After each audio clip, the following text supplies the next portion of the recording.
विधानसभा आम चुनाव बिहार में हो रहा है, लेकिन उसकी तपिश उत्तर प्रदेश में देखने को मिल रही है। उत्तर प्रदेश की सियासत में भी उबाल लाजमी है। कारण साफ है कि राज्यसभा के चुनाव हैं और इसके तुरंत बाद विधान परिषद के चुनाव होने हैं, लेकिन उससे पहले 2022 जो कि इन दोनों के बाद होना है, 2022 में जो चुनाव होना है विधानसभा का, उसकी पटकथा उत्तर प्रदेश के भीतर लिखी जाने लगी है।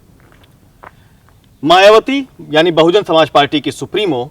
समाजवादी पार्टी के राष्ट्रीय अध्यक्ष अखिलेश यादव, भारतीय जनता पार्टी की तरफ से स्वतंत्र देव सिंह और तमाम जो उनके टीम के लोग हैं, इसके अलावा जो छोटे दल हैं जिसमें कि अपना दल से अनुप्रिया पटेल,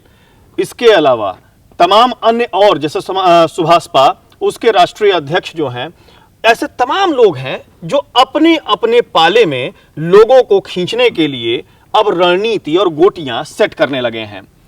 मसला साफ है कि उत्तर प्रदेश की सियासत और उत्तर प्रदेश से ही ये माना जाता है कि दिल्ली का रास्ता यहीं से होकर गुजरता है। अब ऐसे में अगर उत्तर प्रदेश में अगर सब कुछ गोटियां सेट हो जाती हैं, सभी लोग एक जगह पर अपने सिस्टम बना लेते हैं,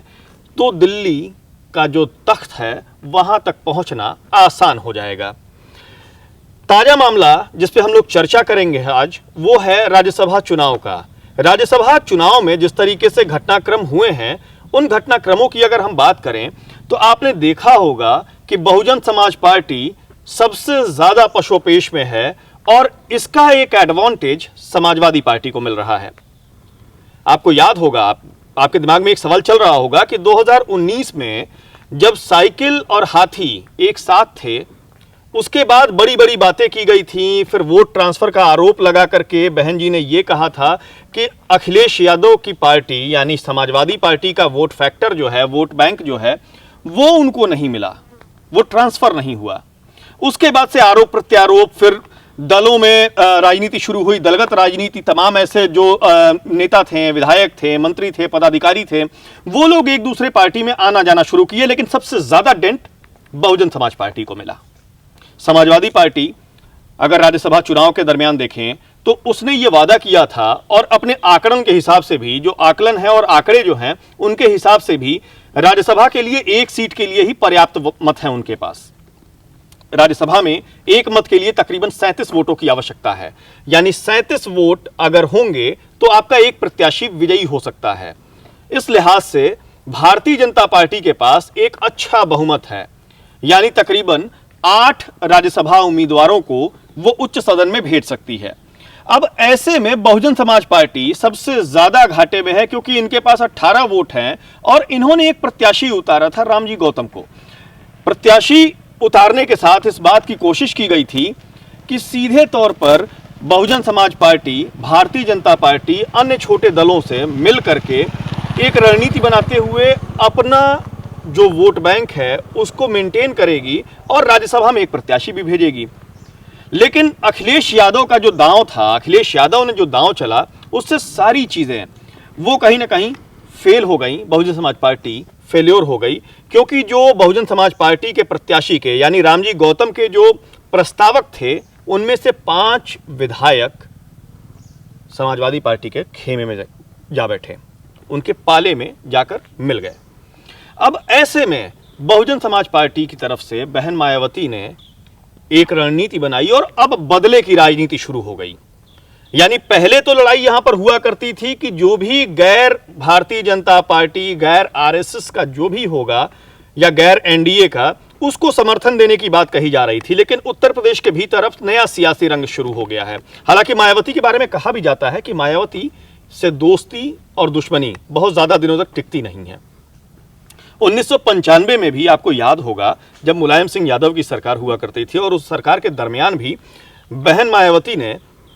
वोट ट्रांसफर, लोगों को अपने पाले में लाने के लिए और इसके अलावा जो तमाम उम्मीदवार थे उनको जिताने के लिए और सरकार में आने के लिए हाथ मिलाई थी।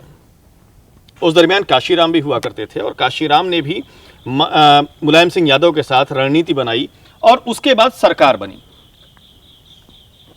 कुछ दिनों की दोस्ती चली, उसके बाद बहन मायावती ने भारतीय जनता पार्टी से साठगांठ किया और भारतीय जनता पार्टी के पाले में जाकर बैठ गईं और अपने पूरे वोट फैक्टर और अपने नेताओं को भारतीय जनता पार्टी का समर्थन करने को कहा और उसके बाद सरकार बनी भारतीय जनता पार्टी और बहुजन समाज पार्टी की। फिर उसके बाद वाकया बदला, 6 महीने बाद सरकार गिर जाती है और मायावती ये आरोप लगाती हैं कि भारतीय जनता पार्टी से मिलकर के उन्होंने सबसे बड़ी गलती कर दी।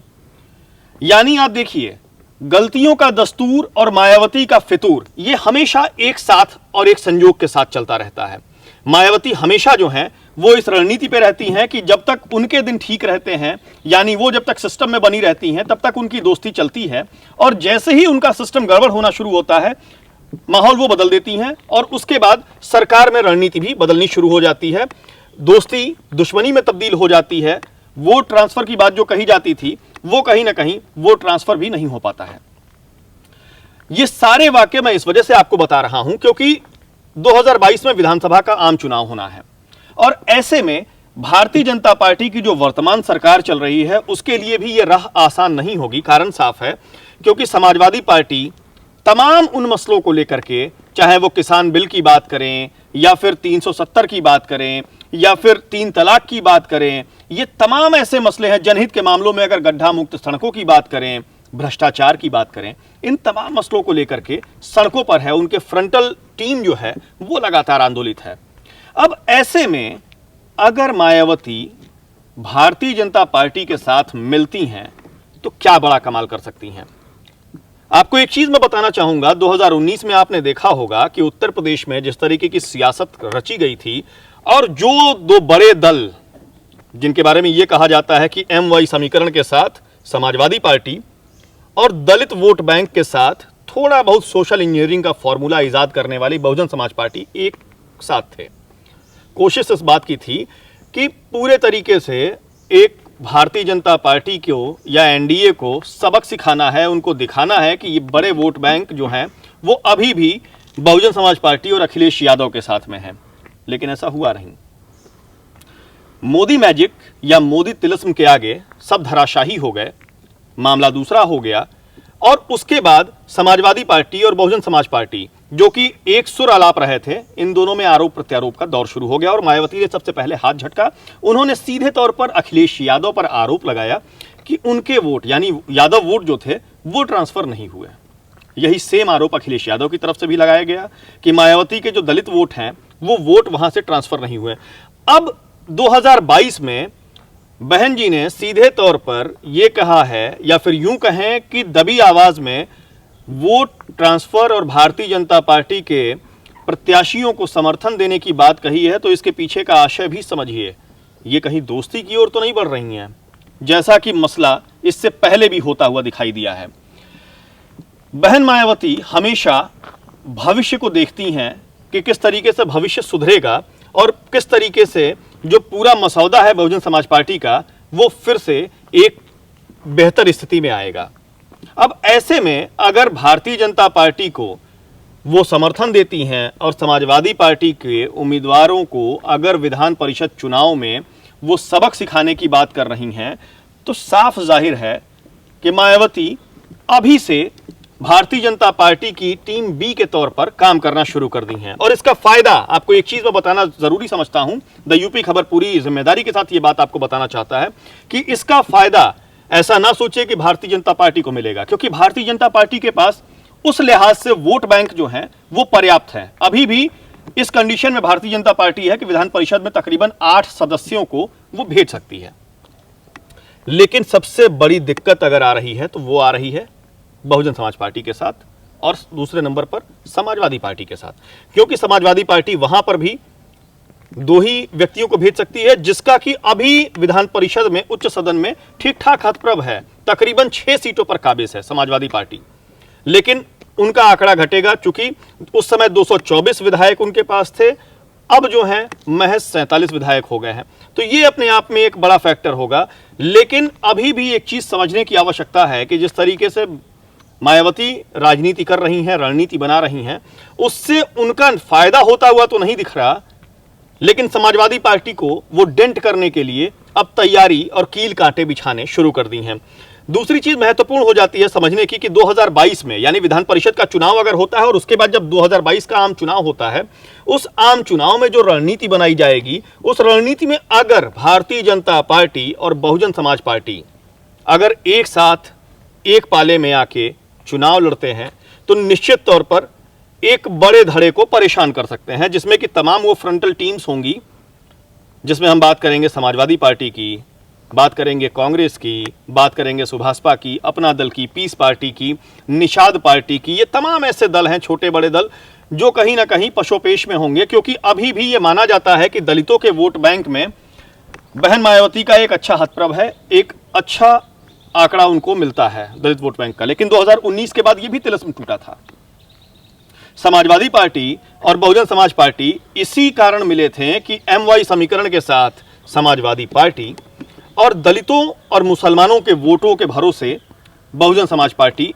उत्तर प्रदेश में अच्छी लड़ाई लड़ेगी और भारतीय जनता पार्टी को सबक सिखाएगी। लेकिन आंकड़ा बदल गया, दूसरे तरीके का माहौल बना और दलितों का वोट जो है वो भी भारतीय जनता पार्टी के साथ चला गया और यादवों का वोट भी कहीं ना कहीं भारतीय जनता पार्टी के समर्थन में गिरा। अब ऐसे में अगर यही रणनीति जिस तरीके से 2019 में फेल हुई थी, अगर यही रणनीति 2022 में अगर फेल होती है, अगर ये गठबंधन बनता है तो मायावती का भविष्य क्या होगा? मायावती किस ओर जाएंगी और मायावती उसके बाद राजनीति में कौन से फलक पे रहेंगी, यानी हाशिए पे रहेंगी या फिर मेन मुख्य धारा में आएंगी? क्या रणनीति होगी, इस पर गौर करना अत्यंत आवश्यक हो जाता है। दूसरी चीज यह समझना बहुत महत्वपूर्ण है कि जिस वोट बैंक के सहारे पूरी राजनीति मायावती ने शुरू की, यानी दलितों के वोट के सहारे, दलित मुसलमानों के वोट बैंक के सहारे जो रणनीति उन्होंने बनाई थी, वो सारी की सारी रणनीति अब कहीं ना कहीं इस परिदृश्य में बदलती हुई दिखाई दे रही है। आप गौर करिएगा कि जब मायावती ने शुरुआत किया था तो मायावती शुरुआत करने के बाद से उन्होंने सिर्फ दलितों पर फोकस किया था और एक नारा भी गढ़ा था, तिलक तराजू और तलवार। अब वो तिलक तराजू और तलवार के भरोसे ही अब राजनीति करना चाह रही हैं। यानी तब की बहुजन समाज पार्टी और अब की बहुजन समाज पार्टी में जमीन आसमान का फर्क है। इसके अलावा एक चीज और जानना महत्वपूर्ण हो जाता है कि मायावती पुरानी गलतियों से सबक तो लेती हैं, लेकिन उसके बावजूद अपने भीतर या अपनी पार्टी को रिफॉर्म करने में किसी भी तरीके की रणनीति नहीं काबिज करती। आपको याद होगा कि उन्होंने उसके बाद सोशल इंजीनियरिंग इजाद किया था और उसमें जो पहले नारा चलता था तिलक तराजू और तलवार, उन तिलक तराजू और तलवार को हाथी पर सवार कर लिया। यानी सीधे तौर पर सोशल इंजीनियरिंग का फार्मूला इजाद किया गया था और उस फार्मूले में यह कहा गया था कि मायावती जो हैं अब इनको भी साथ लेके चलेंगी। सर्वजन हिताय सर्वजन सुखाय एक नया नारा भी दिया गया था। सेम यही रणनीति अखिलेश यादव ने भी शुरू की। अखिलेश यादव ने भी अपनी टीम में मुसलमान, यादव, इसके अलावा ब्राह्मण, क्षत्रिय, हर तरीके की फ्रंटल टीम्स को ओपन किए। बहुजन समाज पार्टी ने भी सबक लिया और उसने भी सीधे तौर पर भाईचारा कमेटियों का गठन किया। अब मसला साफ हो जाता है कि जब दोनों की रणनीति एक जैसी है और दोनों के वोट फैक्टर, वोट बैंक भी लगभग एक हैं, ऐसे में अगर वो वोट ट्रांसफर नहीं होता है तो यानी कहीं ना कहीं सीधे तौर पर जो दलित वोट बैंक है या मुस्लिम दलित वोट बैंक है या फिर यादव वोट बैंक है, उसको ये समझा जा सकता है कि उनका जो है सीधे तौर पर अब मोह भंग हो चुका है, या राष्ट्रीय अध्यक्ष या फिर उनकी पार्टियों से कहीं ना कहीं जो उनको उम्मीद थी वो अब फुलफिल या पूरी नहीं हो रही है। 2022 का चुनाव दिलचस्प इस वजह से भी होगा क्योंकि उस दरमियान सरकार के काम, यानी जो उत्तर प्रदेश की वर्तमान योगी सरकार चल रही है उसके कामकाज, और इसके साथ जो लोकसभा यानी केंद्र में जो सरकार चल रही है सेंट्रल में नरेंद्र मोदी की, उसके तकरीबन 8 सालों के काम, इन दोनों पे चर्चा होगी। अब वो 8 साल के काम में केंद्र सरकार ने क्या क्या किए, क्या क्या नहीं किए, इसका भी लेखा जोखा और इसका भी प्रभाव पड़ेगा, क्योंकि भारतीय जनता पार्टी मोदी के नाम पर चुनाव लड़ रही है और वहीं रणनीति भी बन रही है कि आखिर मोदी के नाम को भुनाया कैसे जाए। 2022 में क्योंकि योगी सबसे ज्यादा पॉपुलर मुख्यमंत्रियों के नाम पर और भारतीय जनता पार्टी के पोस्टर बॉय और फायरब्रांड नेता भी माने जाते हैं। अब वो अपने वोट बैंक को कैसे संजो पाते हैं, अपने काम को किस तरीके से जनता के बीच में ले जा पाते हैं, इसके लिए भी उन्होंने इवेंट मैनेजमेंट शुरू कर दिया है, तुरपाई शुरू कर दी है। लेकिन ऐसे में अभी भी एक बात है, अगर ऐसे में युवाओं का साथ, नौकरियों को रोजगार देने, युवाओं को जो रोजगार देने की बात कही गई थी, वो ये तमाम चीजें अगर फुलफिल नहीं होती हैं, पूरी नहीं होती हैं, तो इसका खामियाजा भुगतना पड़ सकता है। 2022 का चुनाव है तो अभी 1.5 साल, लेकिन अभी से वहां पर रणनीतियां बननी शुरू हो गई हैं और उन रणनीतियों में साफ तौर पर जाहिर है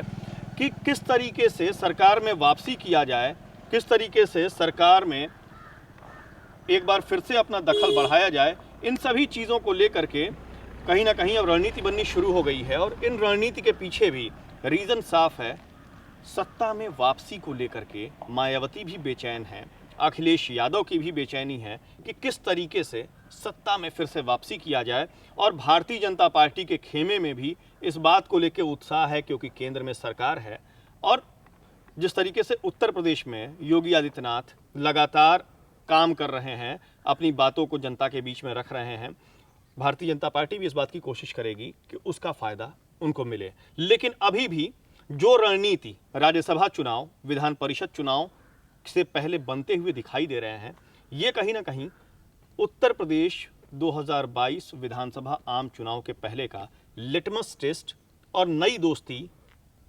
या नए बैर की शुरुआत मानी जा सकती है। कैमरा पर्सन वीरेंद्र के साथ विक्रम मिश्रा, द यूपी खबर,